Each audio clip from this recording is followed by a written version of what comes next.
El resto lo proveería la selva. Pero lo que matamos no era tan agradable.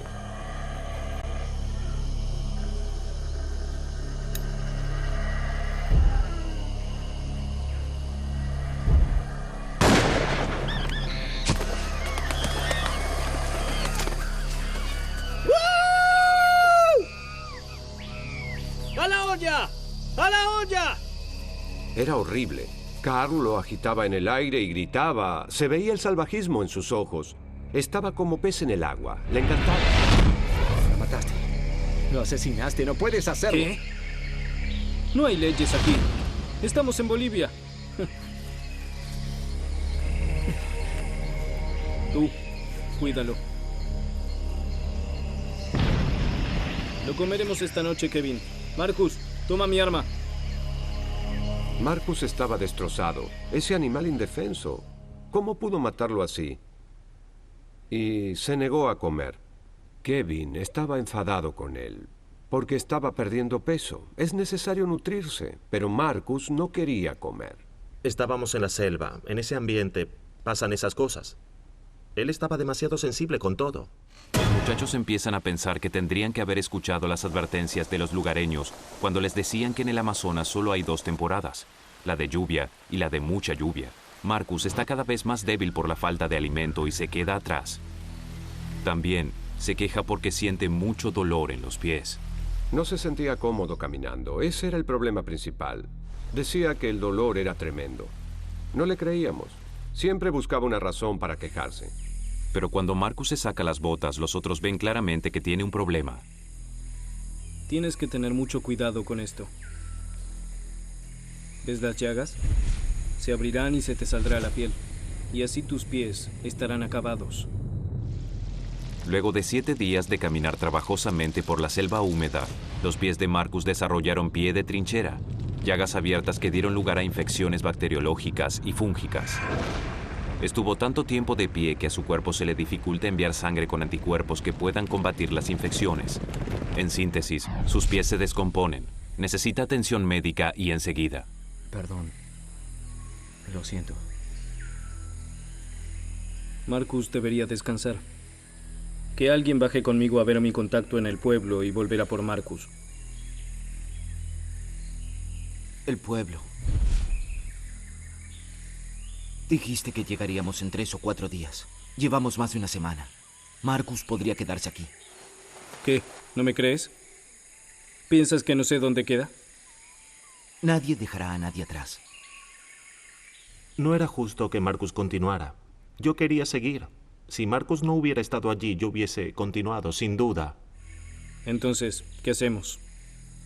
Desde donde están ahora, hay 2 maneras de salir de la selva. Pueden seguir por tierra y caminar unos 24 kilómetros río arriba, o tomar un camino más peligroso e ir en balsa río abajo unos 150 kilómetros hasta un asentamiento conocido. En este momento, no son conscientes de que esta decisión será de vida o muerte.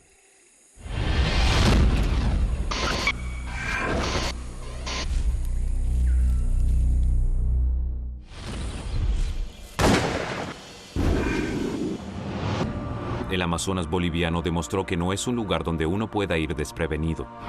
Debido a la humedad de la selva, Marcus tiene los pies infectados. No puede seguir. Por eso, a su pesar, el grupo decide salir de la selva y regresar. Deciden ir por el río. A diferencia de Kevin, que tiene mucha experiencia con la balsa, Carl, el guía del grupo, no es muy hábil en el agua. Desde el río, Kevin se dio cuenta de que Carl no tenía autoridad en la materia. Era ridículo, no sabía nadar. Carl no sabía lo que hacía en la balsa. Y yo se lo hice saber, le dije que estaba haciendo todo al revés. Escúchame, vamos bien. Nadie se va a ahogar. Yo creo que vamos bien. En ese momento había peleas en la balsa. Peleaban porque Carl decía que teníamos que ir hacia la izquierda y Kevin decía, tonterías, tenemos que ir para el otro lado. Entonces Carl empezaba a gritar y a insultar. ¡No me escuchas! ¡Mira lo que pasa! Era una locura estar así en el río. No había cooperación ni compañerismo. Era como un infierno. Luego Carl nos hizo parar en el margen derecho del río. Por ningún motivo en especial, solo dijo descansemos. Pero después nos dimos cuenta de que no había sido casual. No quería descansar. Lo planeó. Sé que lo hizo. Otra vez en tierra seca, Carl reafirma su autoridad. No tiene ninguna intención de volver al río. Estamos muy cerca del cañón. ¿Qué? Se tienen que olvidar de la balsa. Miren, estamos aquí. Casi a 1 kilómetro río abajo están las cascadas Malpaso San Pedro. Nos llamó y nos dijo, más abajo hay un cañón y no hay forma de salir. Si entras, te mueres. No hay salida, ¿no? 2 días en el río y ya te cansaste, ¿eh? No me crees. Ahora tenemos que caminar, ¿entiendes, Kevin? Caminamos alrededor del cañón. Nos mantenemos cerca del río. Unos kilómetros más adelante hay un pequeño pueblo minero, Cura Playa. Está a medio camino de San José. Si llegamos allí estaremos en casa. Pero Kevin sabe sobre las cascadas y tiene un plan. También sabe que Carl no quiere volver al río. Lo que teníamos que hacer era acercarnos a las cascadas de San Pedro, parar, caminar por allí y luego continuar. Piénsalo, Josie. ¿Para qué emprendimos este viaje? Carl nos prometió un pueblo indígena que se suponía era lo mejor de todo esto. Nunca lo vimos. ¿Alguna vez existió? Lo único que nos queda ahora es subir a la balsa. Y Marcus no vendrá. Al principio estaba enfadado. Mi sueño era conocer a los indígenas y ese sueño se desvaneció y fue principalmente por Marcus. Kevin y Josie dejan de escuchar a Carl. No quieren renunciar a la gran aventura. Quieren demostrar su capacidad para enfrentar rápidos peligrosos. Los demás pueden regresar seguros a pie. Podríamos hacerlo. Hacerlo solos.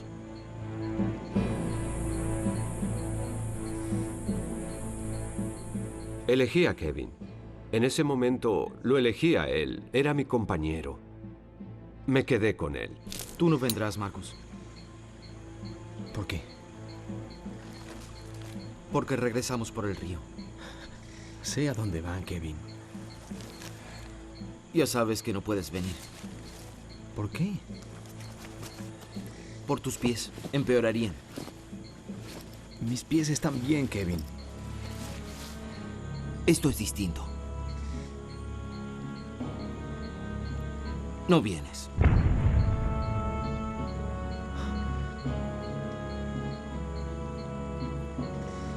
Ya está resuelto. Sí, eso creo. Sentía que Marcus estaba en una muy mala situación. No quería herirlo, no quería que se sintiera peor, pero no lo podía ayudar, era mi mejor amigo y no lo pude ayudar. Recordando, me pregunto cómo fue que hicimos eso. ¿Cómo nos separamos en un lugar así?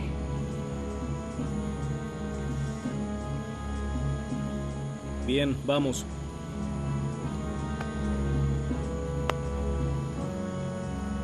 Nos veremos pronto. Yo sí. La aventura. No tuviste suficiente, ¿verdad? Estás equivocado, Kevin. Serán comida para los peces. Los dos.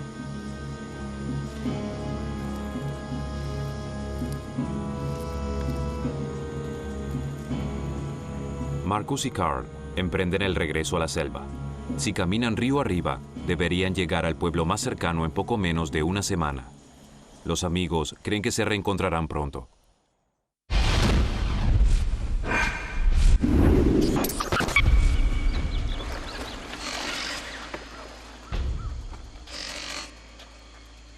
Tras armar una mochila con lo básico para sobrevivir, Kevin y Josie entran en el río. Hace años que Kevin se enfrenta a los rápidos, por eso lo está pasando bien, pero Josie no está tan entusiasmado ni tan seguro. Las aguas turbulentas le dan un poco de miedo. Era noviembre. Sabíamos que estábamos en medio de la temporada de lluvia. Entramos en el río y fue un acto suicida. Casi inmediatamente cruzamos una serie de olas grandes. Era un río diferente. Intenta enderezarla. Vamos. Rema al mismo tiempo. Bien. Fuerte. Rema al mismo tiempo. De tu lado. Se hacía cada vez más intenso. Era como si el río se hiciera más angosto y las aguas más rápidas. Sin duda, continuar fue una mala decisión. Fue un gran error, muy grande. Estábamos en los rápidos y tendidos sobre la balsa. Eso era lo único que podíamos hacer. De pronto, tomé conciencia de que nada evitaría que chocáramos contra las grandes rocas que se aproximaban.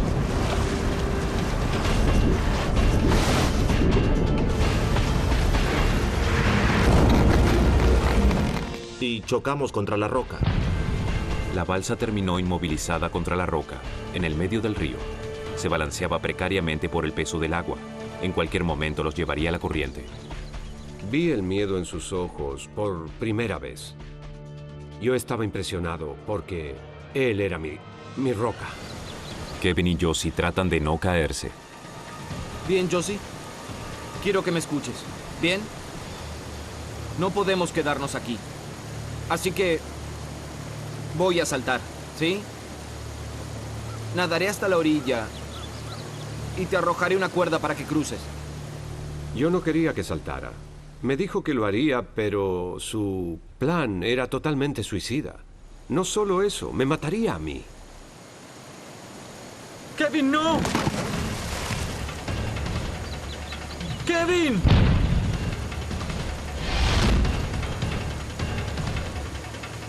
¡Kevin!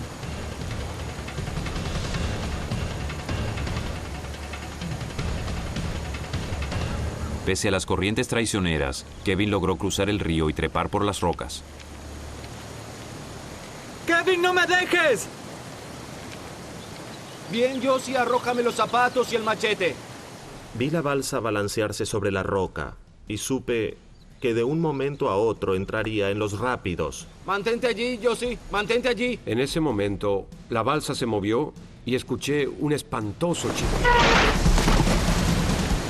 La masa de agua.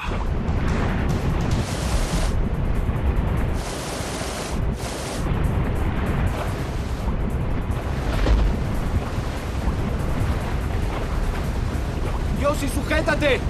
Entró en los rápidos. Lo vi pasar por 2 o 3 de ellos, por algunos desniveles. Luego la curva y no lo vi más. Las corrientes se llevan a Josie. Viaja a 3 metros por segundo y el agua lo jala hacia abajo. Sentí gran presión en el pecho. También podía sentir el poder del río. Me movía a gran velocidad y en aguas muy profundas. La presión aumentaba y no podía respirar. Pensaba, ya está, estoy explotando, moriré. Sabía que era mi final. La fuerza del agua empuja a Josie hacia el fondo. Mientras lucha por contener la respiración, en su torrente sanguíneo se desarrollan gases residuales que están a punto de provocar una reacción reflejo que lo forzará a exhalar el aire, sin importar cuánto trate de contener su último hálito. Tras un largo tiempo debajo del agua, salí a la superficie. Nunca sentí tanto alivio de poder respirar. Ese terrible cañón estaba detrás de mí. ¿Cómo lo pasé? No sé, no lo entiendo. Solo sé que estaba del otro lado. La corriente arrastró tan lejos a Josie que ahora está separado de Kevin por más de 3 kilómetros.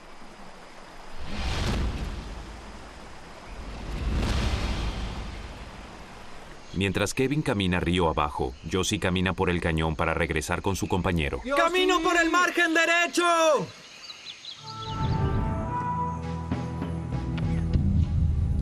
¡Josie! Con el paso de las horas, las posibilidades de que Josie y Kevin se encuentren se van desvaneciendo. Y como si esto fuera poco, Kevin también tiene un pie de trinchera. Al igual que Marcus, sus pies se están descomponiendo por estar tanto tiempo mojados. ¡Josie!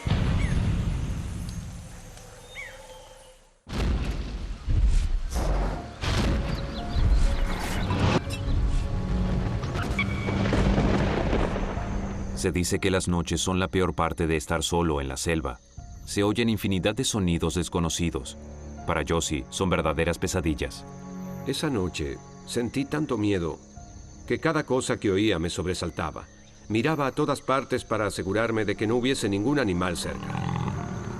Una noche, un sonido nuevo realmente lo aterró.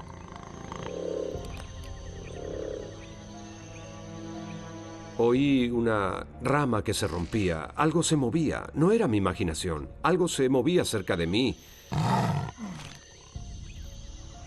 Alumbré a mi alrededor y en ese momento vi la cara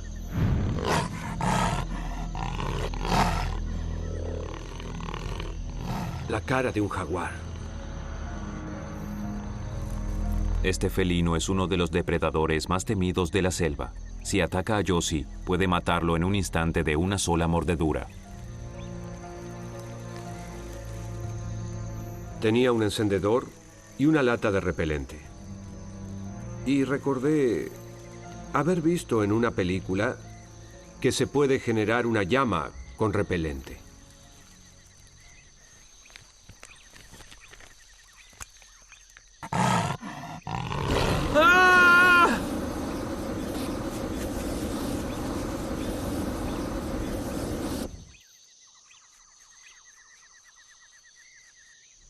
Cuando la llamarada se extinguió, el jaguar ya no estaba allí. Logré asustarlo.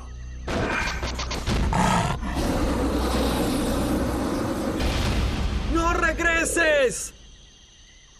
Quedé sentado allí durante el resto de la noche y comencé a llorar, a gritar y a temblar. El miedo me consumía.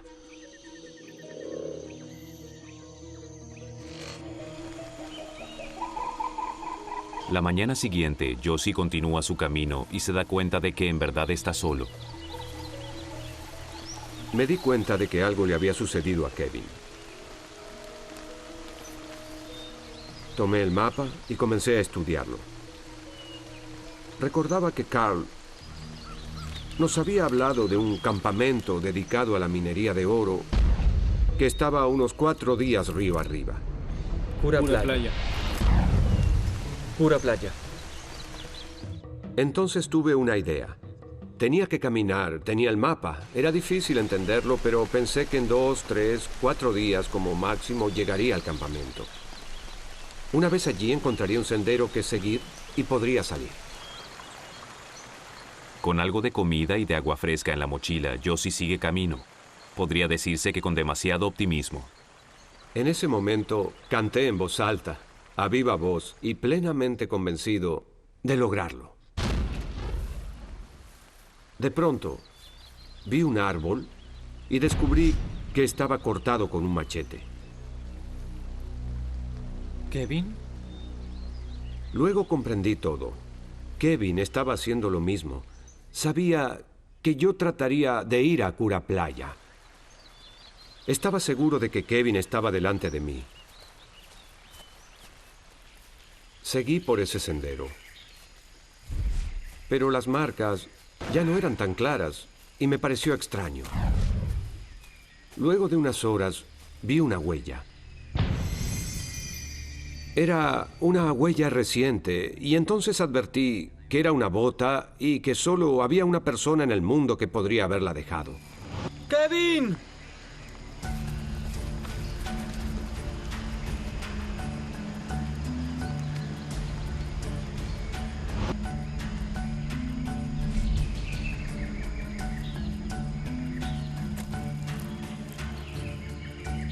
Luego Josie advierte que las huellas no son de Kevin, sino suyas.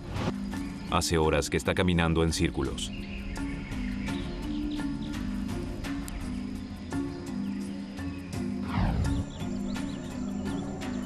Kevin aún está en la selva y no le está yendo bien. Está débil por el hambre y a punto de colapsar. A esta altura, me doy cuenta de que mis posibilidades eran mínimas. Tras 5 días sin comer, el cuerpo de Kevin solo trata de subsistir y utiliza las reservas de energía almacenadas en sus células grasas, pero las está usando tan rápido que también está quemando músculo. En un esfuerzo por sobrevivir, su cuerpo se está consumiendo hacia la muerte. Ya no pensaba en Josie, pensaba en mi vida. No me quedaba nada. Ahora solo trataba de salvarme.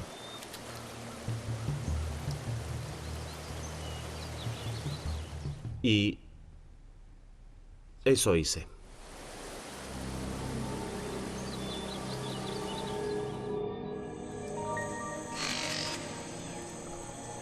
Luego de varias horas en el río, el estado de Kevin se vuelve crítico. Está casi inconsciente y comienza a alucinar. Ya no discierne si lo que tiene delante de sus ojos es real o no.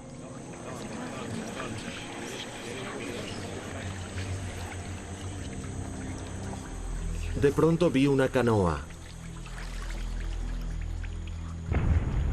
Dejé que la corriente se llevara la rama a la que me había estado sujetando y comencé a nadar hacia la orilla.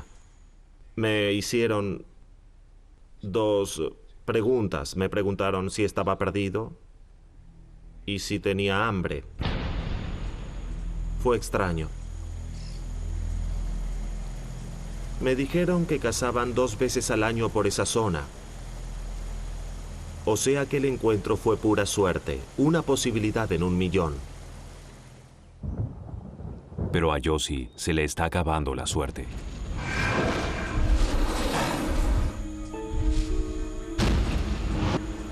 Es diciembre en la selva tropical boliviana, y Josie está por comprobar que no es el lugar ideal donde quedarse. En lo alto de la selva, el aire caliente y cargado de humedad se transforma en enormes nubes de tormenta. No hablamos de lluvias fuertes, nos referimos a aguaceros torrenciales y la llegada de una temporada muy lluviosa. Los ríos crecidos del Amazonas se desbordan, y en el medio de todo esto está Josie. Cuando me di cuenta, ya era demasiado tarde. La lluvia inundó el lugar y el río creció. ¡No! ¡No! ¡No!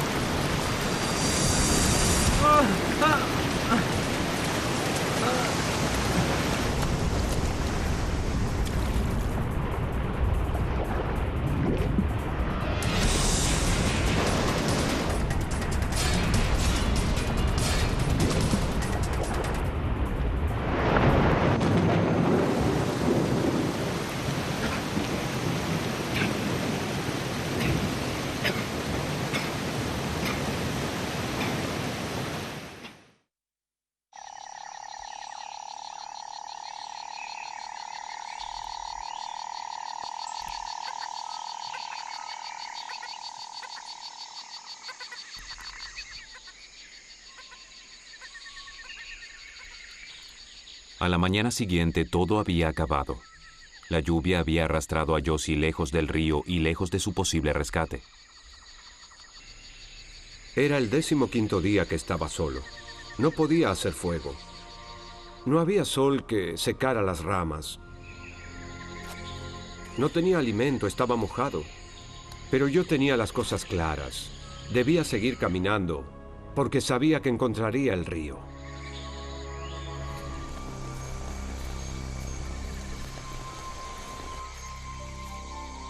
Pasaron 3 días de la inundación.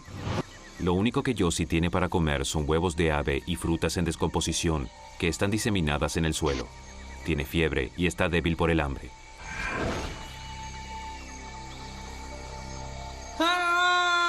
Sentía mucha hambre. Estaba enfermo, herido y débil. Comencé a notar que ya no era consciente de lo que pasaba. Tal vez estaba enloqueciéndome.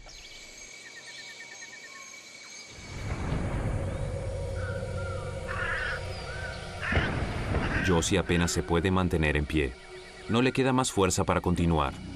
Pero descansar en el suelo fue decididamente un error peligroso. Algo me picó. Fue una picadura fuerte. Noté que era una hormiga. Luego otra picadura y otra más.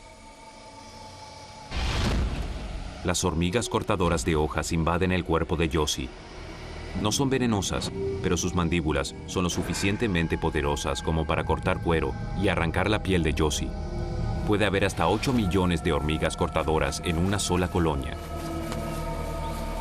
Vi 100, luego miles. No podía escapar, no había forma de escapar.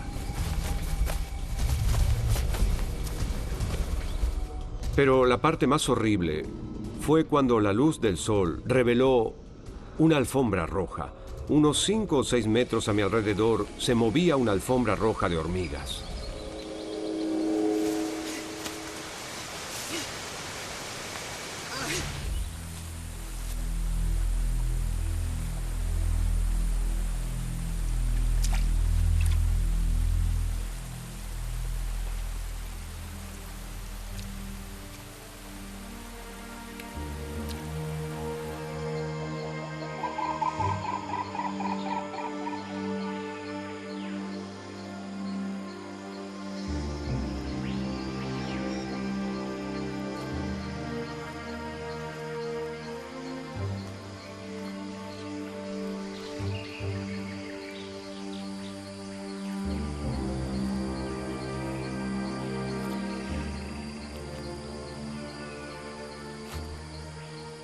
Mis pies ya no eran pies, eran como dos protuberancias cubiertas de sangre y pus.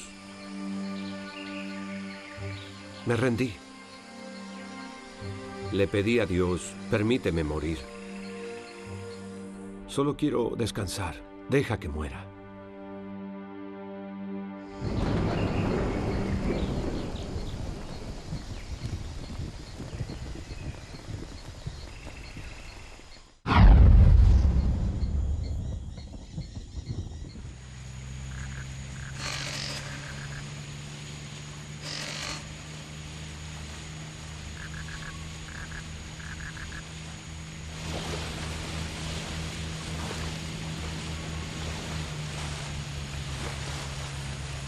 No podemos seguir.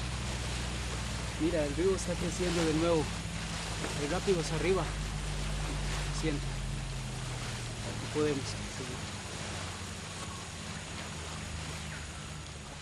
Sabía que era el final de Josie. Llevaría semanas, incluso un mes volver a la selva.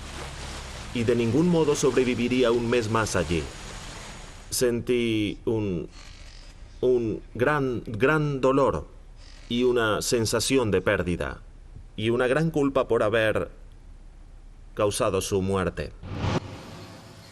Josie está tan débil que el más mínimo movimiento le quita todas las energías. Oí el zumbido de una abeja o una avispa que se acercaba. La oí alrededor de mi cabeza. Ya estaba delirando. Trataba de deshacerme de la avispa. El zumbido estaba en mis oídos. Levanté la cabeza y me di cuenta de que no había ninguna avispa. Pero luego giré y vi sombras y personas.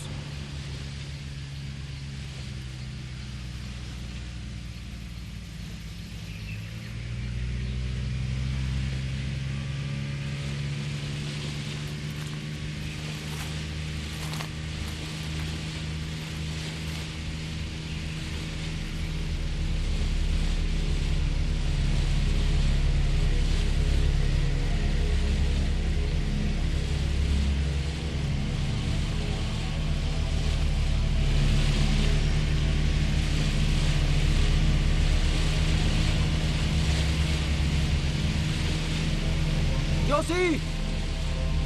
¡Quédate donde estás! ¡Aquí, aquí! ¡Quédate donde estás, Josie! ¡No te muevas! A esa altura no entendía lo que pasaba. Lo único que sé es que de pronto vi a Kevin y me desplomé en sus brazos. Nos abrazamos y así nos quedamos. Fue un momento de mucha emoción. No podíamos dejar de llorar.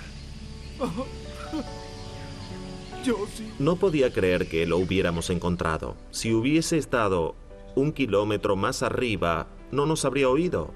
No lo habríamos visto.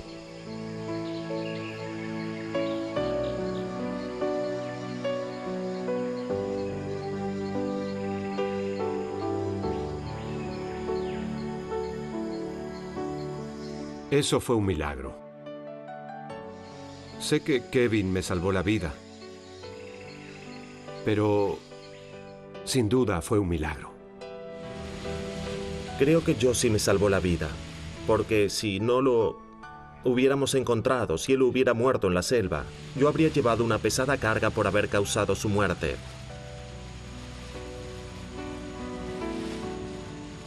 Porque lo puse en esa situación, yo era totalmente responsable. Esa es mi opinión. Lo que hacía un mes había empezado como una apasionante expedición de 3 muchachos en busca de aventuras y un guía, tal vez desquiciado pero definitivamente persuasivo, terminó en una odisea de supervivencia para Kevin y Josie, que duró 20 días. Se impresionaron al conocer el destino de Marcus y Carl. Ellos creían que habían salido sin problemas de la selva. Fue conmocionante enterarnos de que no había rastros de Marcus ni de Carl. Por supuesto que cuando supe que Marcus se había perdido en la selva, me sentí pero muy mal. Kevin volvió inmediatamente a la selva para buscarlos, pero no pudo encontrar ninguna señal, ninguna huella. Parecían evaporados. El ejército boliviano también montó un operativo de búsqueda y descubrió que el pueblo indígena que Carl había marcado en el mapa no existía. Durante los años siguientes, Kevin y Josie buscaron a Marcus y a Carl, pero jamás encontraron nada. No me siento culpable de no haber llevado a Marcus. Sigo pensando que no dejarlo ir fue la decisión correcta. Pero siempre pensé, y ahora a veces también, que si hubiésemos regresado con Carl y con Marcus, si hubiésemos vuelto juntos, todo habría sido diferente. Pensábamos que lo que íbamos a hacer era más peligroso. Si sirve como excusa, eso era lo que pensábamos. Aún así, tomamos la decisión por él y nunca regresó. Kevin sigue fotografiando la naturaleza y disfruta de viajar. Conoció a su esposa, Orla, en una de las misiones de rescate. Ahora viven en un kibutz, en Israel, con sus 2 hijos. Josie Ginsberg es escritor y un gran orador que trabaja para preservar la selva amazónica. Vive en la selva tropical de New South Wales, en Australia.